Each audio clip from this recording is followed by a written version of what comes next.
ఇక్కడ రెంట్స్ ఎలా ఇస్తారంటే కామన్ రూమ్ కూడా రెంట్కి ఇస్తారు, మాస్టర్ బెడ్రూమ్ రెంట్స్ ఉంటాయి, ఎంటైర్ యూనిట్ మొత్తం హౌస్ అంతా రెంట్ ఇస్తారు. సో అట్లా ఉంటుంది అనమాట. సో నేను అన్నీ ఇప్పుడు మీకు డీటెయిల్గా చెప్తాను.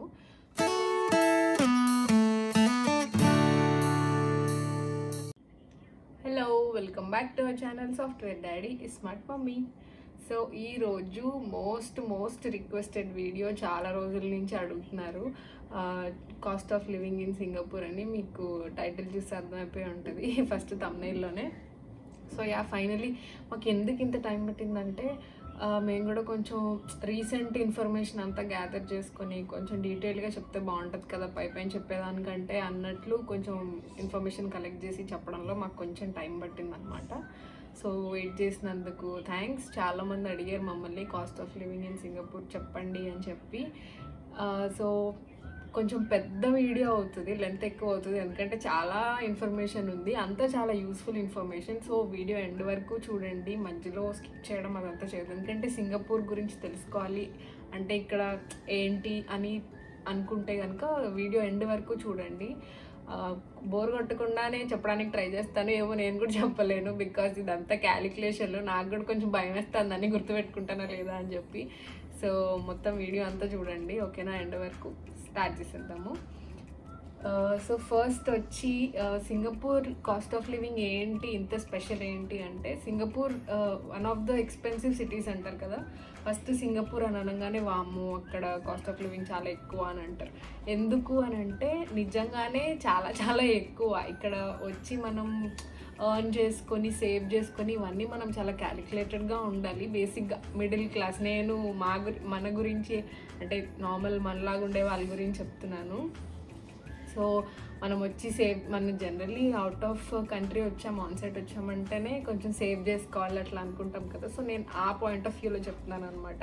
అండ్ నేను చెప్పే క్యాలిక్యులేషన్స్ అన్నీ ఎవరి టైప్ ఆఫ్ లివింగ్ని బట్టి డిపెండ్ అయి ఉంటుంది. సపోజ్ మేము ఎవ్రీ వీకెండ్ బయటకు వెళ్తాము, ఐదర్ బయట తింటాము లేకపోతే ఆర్వీని ప్లే ఏరియాస్ అట్లా తీసుకెళ్తూ ఉంటాము. సో మాది డిఫరెంట్గా ఉంటుంది. సో నేను అందరికీ ఇంతే ఉంటుందని నేను చెప్పలేను, బట్ యావరేజ్గా ఇలా ఉంటుంది అని చెప్తాను అంతే. సో ఇదే డెసిగ్నేటెడ్ క్యాలిక్యులేషన్ అని మాత్రం అనుకోదు, జస్ట్ యావరేజ్ అంతే. జనరల్గా ఏంటి అన్నదే మాత్రమే ఇది వీడియో, కానీ ఇదే పక్కా కన్ఫర్మ్ అని మాత్రం అనుకోవద్దు. బ్యాక్గ్రౌండ్లో డిస్టర్బెన్స్లు వచ్చినా కూడా మీరు ఏమనుకోవద్దు. మా ఆర్వీని నేను కొంచెం బిజీగా చేసి వీడియో షూట్ చేస్తున్నాను అనమాట, లేకపోతే మధ్యలో ఎంట్రీలు ఇస్తూ ఉంటుంది. సో వీడియో స్టార్ట్ చేస్తున్నాను. ఫస్ట్ వచ్చి అకామిడేషన్ అనమాట. మనం ఎర్న్ చేసే దాంట్లో most of the I think highest part అకామిడేషన్కి వెళ్ళిపోతుంది. సింగపూర్లో అకామిడేషన్ చాలా చాలా కాస్ట్లీ. హౌసింగ్ అనేది అదే మెయిన్ ఇంపార్టెంట్ కదా మనకి. ఫస్ట్ వచ్చి రాగానే ఎక్కడ హౌస్ ఎత్తుక్కుంటాం కదా, సో అదే ఫస్ట్ మెయిన్ పాయింట్, అదే చాలా కాస్ట్లీ. ఇక్కడ హౌసింగ్ మనకి చాలా టైప్స్ ఉంటాయన్నమాట. కొంతమంది ఎట్లా అంటే సింగిల్ ఉన్న వాళ్ళు వస్తారు కదా, బ్యాచిలర్స్, వాళ్ళు షేర్ రూమ్ తీసుకుంటారు అనమాట. అంటే ఒక 4-5 మెంబర్స్ కలిపి ఒక ఇల్లు తీసుకుంటారు. వాళ్ళకి రెంట్ పెద్ద ఎక్కువ బర్డెన్ అవ్వదు, ఎక్కువ మంది ఉండి షేర్ రూమ్లో ఉంటారు కాబట్టి. ఇక్కడ రెంట్స్ ఎలా ఇస్తారంటే కామన్ రూమ్ కూడా రెంట్కి ఇస్తారు, మాస్టర్ బెడ్రూమ్ రెంట్స్ ఉంటాయి, ఎంటైర్ యూనిట్ మొత్తం హౌస్ అంతా రెంట్ ఇస్తారు. సో అట్లా ఉంటుంది అనమాట. సో నేను అన్నీ ఇప్పుడు మీకు డీటెయిల్గా చెప్తాను. సో ఫస్ట్ వచ్చి హెచ్డిబి అపార్ట్మెంట్స్, కాండో అపార్ట్మెంట్స్ గురించి నేను మీకు చెప్పాను కదా ముందే మా కాండో చూపించినప్పుడు. హెచ్డిబి ఏంటంటే కొంచెం గవర్నమెంట్ అపార్ట్మెంట్స్ అనమాట. దాంట్లో జస్ట్ హౌసింగ్ ఒకటే మనకి ఉంటుంది. కాండోలో ఏంటంటే ఫెసిలిటీస్ ఉంటాయి, swimming pool, gym, play area and club house ఇవన్నీ ఉన్నాయి కదా. సో వీటికి మనం కొంచెం ఎక్స్ట్రా పే చేయాల్సి వస్తుంది. సో హెచ్డిబి కంటే కాండోలో కొంచెం రెంట్ ఎక్కువ ఉంటుంది అనమాట.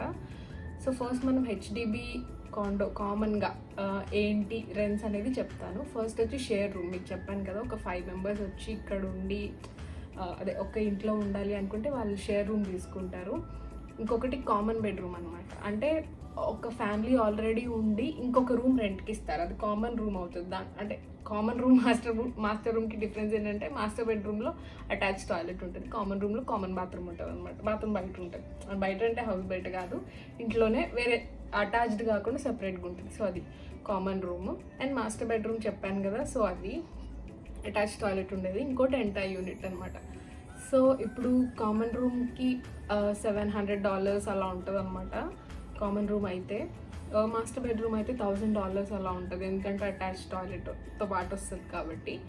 అండ్ ఎంటైర్ యూనిట్ రెంట్ వచ్చి హెచ్డిబిలో అయితే మనకి 2000 అబౌవ్, 2 BHK అయితే 2000 అబౌవ్ ఉంటుంది. 2000 నుంచి స్టార్ట్ అవుతుంది. మేము వచ్చినప్పుడు స్టార్టింగ్లో 2000 ఉండేది కాదు, 1800 అట్లా ఉండేది 2 BHK. కాకపోతే ఇప్పుడు రెంట్స్ చాలా పెరిగిపోయినాయి, ఇయర్స్ పాస్ అయ్యే కొద్దీ రెంట్లు కూడా పెరిగిపోతున్నాయి. సో ఇప్పుడు 2000 నుంచి స్టార్టింగ్ అనమాట. 2000 బిలో అసలు 2 BHK ఇల్లులే లేవు. $2000 అంటే 1 lakh. 2 BHK rent per month 1 lakh rupees అనమాట. Excluding electricity and water, gas ఇవన్నీ కాకుండా జస్ట్ హౌస్ రెంట్ మాత్రమే ఇది $2000 అండ్ అబౌవ్. దానికన్నా ఎక్కువ మనకి వాళ్ళే ఇంట్లోనే ఏసీలు ఉంటాయి, ఫర్నిచర్ ఉంటుంది, బెడ్స్ ఉంటాయి, ఫ్రిడ్జ్ ఉంటుంది, వాషింగ్ మెషిన్ ఉంటుంది, అన్నీ ఉంటాయి. సో అట్లా ఫుల్లీ ఫర్నిష్డ్ హౌసెస్ అయితే కనుక మనకి $2000 అబౌవ్ ఉంటుంది అనమాట. 3 BHK అవన్నీ అయితే ఇంకా ఎక్కువ. అది నార్మల్ మా ఇలా హౌసింగ్ ఎక్కువ ఉన్న ఏరియాలో. ఇప్పుడు ఆఫీసెస్ అవి ఉన్న ఏరియాస్ ఉంటాయి కదా, ఆఫీస్కి దగ్గర ఉన్న ఏరియాస్, దాంట్లో అయితే ఇంకా 2 BHK కూడా 3000 అట్లున్నా కూడా ఆశ్చర్యపడక్కర్లేదు. సో రెంట్స్ అనేది ఏరియాని కూడా డిపెండ్ అయి ఉంటుంది. సో అదొకటి. అండ్ నెక్స్ట్ వచ్చి కాండోస్లో 2 BHK 3 BHK అలా ఉంటాయి. బట్ కాండోస్లో రెంట్ స్టార్టింగే మనకి 2400 నుంచి స్టార్ట్ అవుతుంది. ఎందుకంటే మనం ఇల్లుకే కాదు, ఇక్కడున్న ఫెసిలిటీస్కి కూడా మనం పే చేయాలి, మెయింటెనెన్స్ వాటికి మనమే పే చేయాలి. కాబట్టి కాండోస్లో రెంట్ స్టార్టింగే మనకి 2400 నుంచి అట్లా స్టార్ట్ అవుతుంది. కొన్ని కాండోస్ 6000 కూడా ఉంటాయి. అది ఎట్లా అంటే బెడ్రూమ్స్ని బట్టి అండ్ కామన్గా ఇల్లు ఉన్న ఏరియాని బట్టి. సో అలా అనమాట. సింగపూర్లో మనం ఎర్న్ చేసే దాంట్లో మోస్ట్ ఆఫ్ ది పార్ట్ రెంట్స్కి ఎందుకు వెళ్ళిపోతుంది అని అంటే ఇదే మెయిన్ రీజన్. రెంట్స్ చాలా హెవీ, చాలా ఎక్కువ. ఇది నేను చెప్పింది ఎక్స్క్లూడింగ్ ఎలక్ట్రిసిటీ అవన్నీ కాకుండా, జస్ట్ యూటిలిటీ కాకుండా ఓన్లీ రెంట్ గురించి చెప్పాను. సో హౌసింగ్ అయిపోయింది కాబట్టి ఇప్పుడు మనం యూటిలిటీస్ గురించి మాట్లాడుకుందాం. యూటిలిటీస్ అంటే ఎలక్ట్రిసిటీ, గ్యాస్ అండ్ వాటర్ అనమాట. సో మొత్తం ఇవన్నీ కలిపి $120 నుంచి $200 వరకు అవుతుంది. స్మాల్ ఫ్యామిలీ అయితే 2 BHKలో స్మాల్ ఫ్యామిలీ అయితే $120 to $200 అవుతుంది. మనకి గ్యాస్ వచ్చి 2 టైప్స్లో వస్తుంది. పైప్ లైన్ ఒకటి, సిలిండర్ ఒకటి వస్తుంది. సిలిండర్ వచ్చి $35 అలా ఉంటుంది అనమాట. మనకి వెంటనే తీసుకొచ్చి ఇచ్చేస్తారు, దాంట్లో ఎలాంటి డౌట్ లేదు, ఫోన్ చేయగానే వచ్చేస్తుంది సిలిండర్. సో పైప్ లైన్ది మనకి పవర్, గ్యాస్ దాంతోపాటు బిల్ వస్తుంది. సిలిండర్ మనం సెపరేట్, సిలిండర్ అయితే కనుక సెపరేట్గా ఆర్డర్ చేసుకోవాలన్నమాట, కాల్ చేస్తే తీసుకొస్తారు. సో అది దాని గురించి. అండ్ నెక్స్ట్ వచ్చి మెడికల్ బిల్స్ గురించి మాట్లాడుకుందాము. బికాజ్ హౌసింగ్ అయిపోయింది కదా, నెక్స్ట్ మెడికల్ మనకి చాలా ఇంపార్టెంట్ హాస్పిటల్స్కి ఏంటి అన్నది. సో ఇక్కడ జనరల్ ప్రాక్టీషనర్స్ ఉంటారు. అంటే మనం జనరల్గా ఫీవర్, కోల్డ్, కాఫీ లాంటి నార్మల్ వాటి కోసం జనరల్ ప్రాక్టీషనర్స్ దగ్గరికి వెళ్ళొచ్చు. సో వాళ్ళు ఎంత ఛార్జ్ చేస్తారు అంటే ఒక్క విజిట్కి, అంటే జస్ట్ కన్సల్టేషన్కి $35 to $50 ఛార్జ్ చేస్తారనమాట. మళ్ళీ ఉమెన్కి ప్రెగ్నెన్సీ వాటికి వేరే డాక్టర్స్ ఉంటారు, ఉమెన్స్ క్లినిక్స్ ఉంటాయి, మళ్ళీ సెపరేట్ బిల్స్ ఉంటాయి. ఏంటి మెడిసిన్స్కి, స్కాన్స్కి, వీటికి సెపరేట్గా బిల్స్ ఉంటాయి.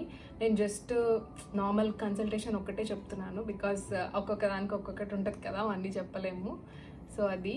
నెక్స్ట్ జనరల్ ప్రాక్టీషనర్స్కి అయితే ఖచ్చితంగా $35 to $50 అవుతుంది. ఒకవేళ మనం స్పెషలిస్ట్ దగ్గరికి వెళ్ళాలి, జనరల్ వాళ్ళ దగ్గర మనకి అవ్వలేదు అని అంటే వాళ్ళే రిఫర్ చేస్తారు స్పెషలిస్ట్ దగ్గరికి. సో వాళ్ళ రిఫరెన్స్తోనే మనం వెళ్తాము. వాళ్ళకైతే ఇంకా $120 అట్లా ఉంటుంది అనమాట.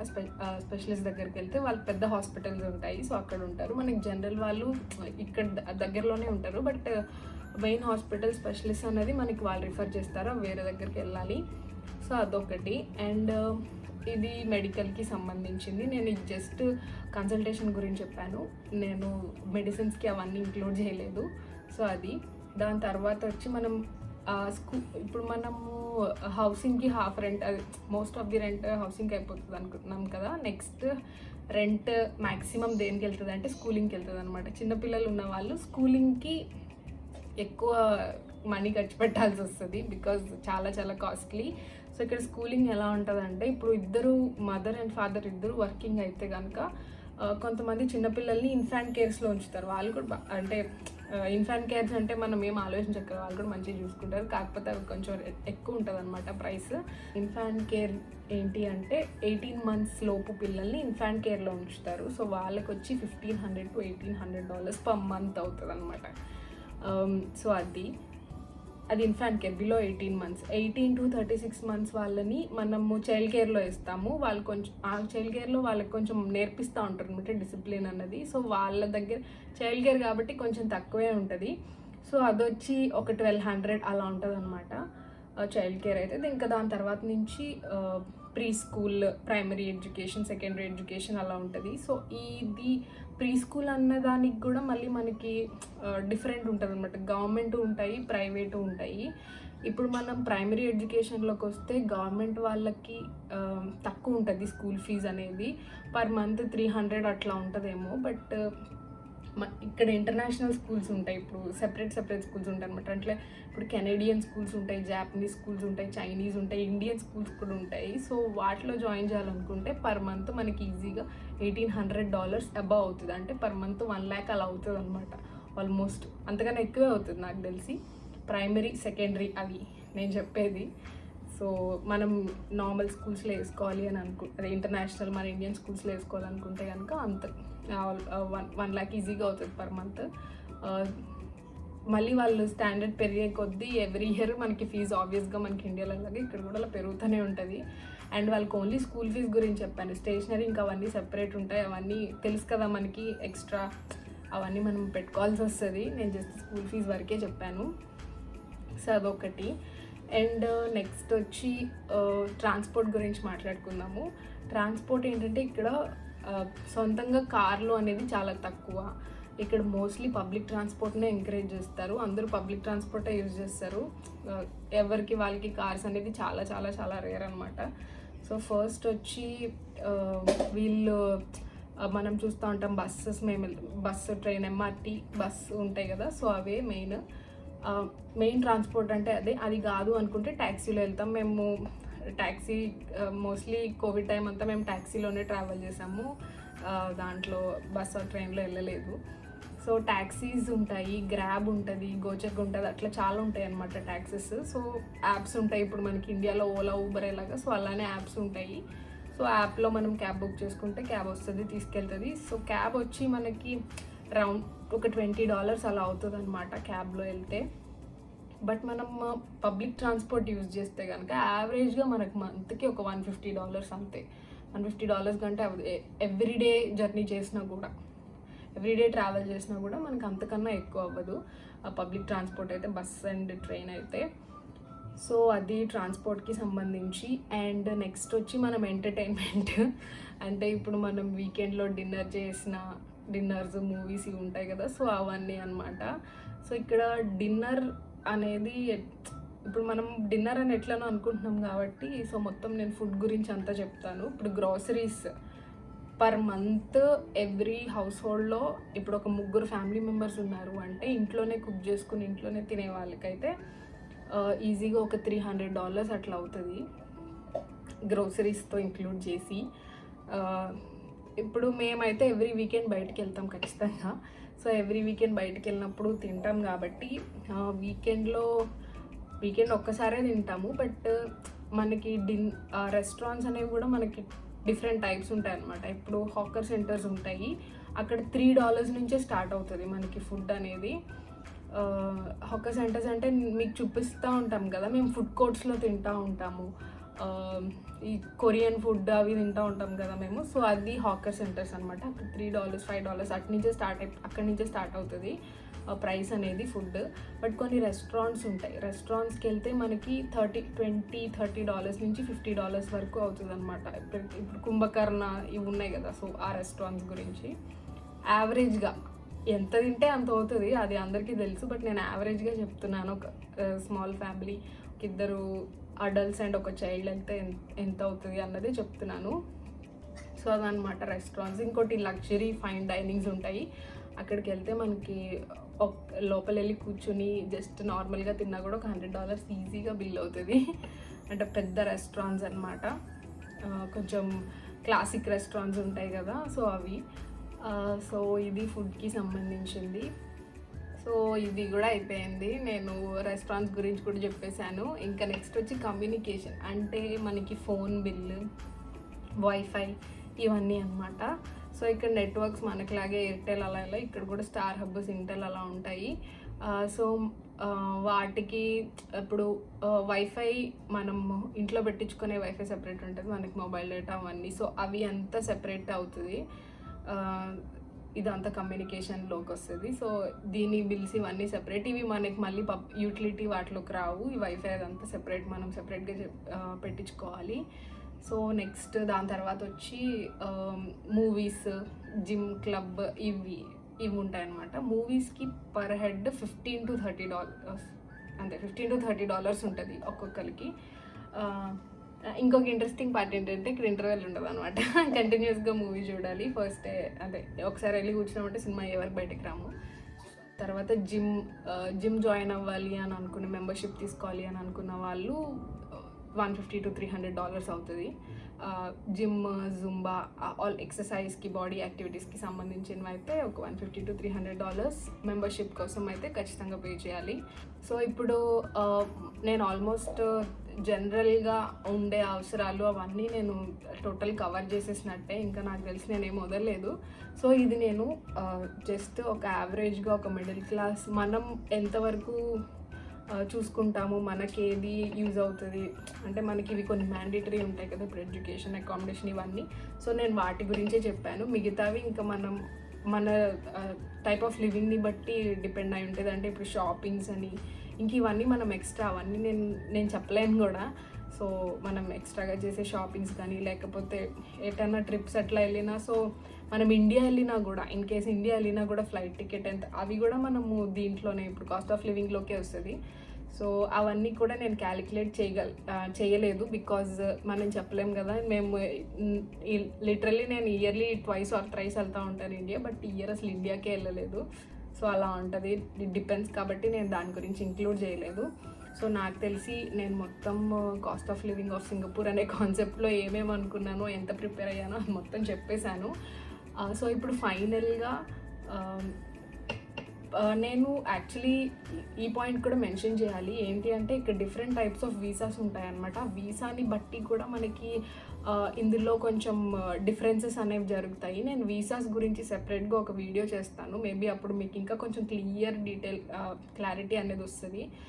డిఫరెంట్ టైప్స్ ఆఫ్ వీసాస్ ఉంటాయి, శాలరీని బట్టి వీసాస్ డిపెండ్ అవుతూ ఉంటాయి ఇక్కడ. సో నేను అది కూడా మీకు చెప్తాను. సో ఇంకొక వీడియో చేస్తాను, బికాజ్ ఇప్పటికే చాలా పెద్ద వీడియో అయిపోతుంది. సో అందుకని నేను ఇంకొక వీడియోలో క్లియర్గా చెప్తాను వీసాల గురించి కూడా. ఇప్పుడు ఎవరైనా వచ్చి సింగపూర్లో ఉండాలి అంటే, సింగపూర్లో జాబ్ చేయాలి అనుకున్న వాళ్ళు కానీ, సింగపూర్లో ఉండాలి అనుకున్న వాళ్ళకి నాకు తెలిసి ఈ వీడియో యూజ్ అవుతుంది. అండ్ ఆ వీడియో కూడా మీకు హెల్ప్ అవుతుంది. నేను అది కూడా చేస్తాను, చాలా త్వరగానే చేస్తాను. సో ఐ థింక్ ఇక్కడితో నేను మొత్తం డీటెయిల్గా చెప్పేసాను అనుకుంటున్నాను. సో మీకు కనుక ఇంకేమైనా డౌట్స్ ఉన్నా కూడా ప్లీజ్ కామెంట్ సెక్షన్లో మెన్షన్ చేయండి. నేను ఏదైనా మర్చిపోయినా కూడా నేను నెక్స్ట్ ఇంకో వీడియో చేస్తానని చెప్పాను కదా, సో ఆ వీడియోలో ఇంక్లూడ్ చేస్తాను ఇన్ కేస్ మీకు ఏమైనా డౌట్లు ఉంటే. సో ఇక్కడితో ఈ వీడియో ఎండ్ చేసేస్తున్నాను. వీడియో నచ్చితే please like, share and subscribe. And మీకు ఎవరైనా తెలిసిన వాళ్ళు సింగపూర్ రావాలి అనుకున్న వాళ్ళు, లేకపోతే ఏమైనా తెలుసుకోవాలనుకున్న వాళ్ళకి వీడియో షేర్ చేయండి, తప్పకుండా యూజ్ అవుతుందని నేను అనుకుంటున్నాను. సో ఇక్కడితో వీడియో ఎండ్ చేసేస్తున్నాను. బాయ్.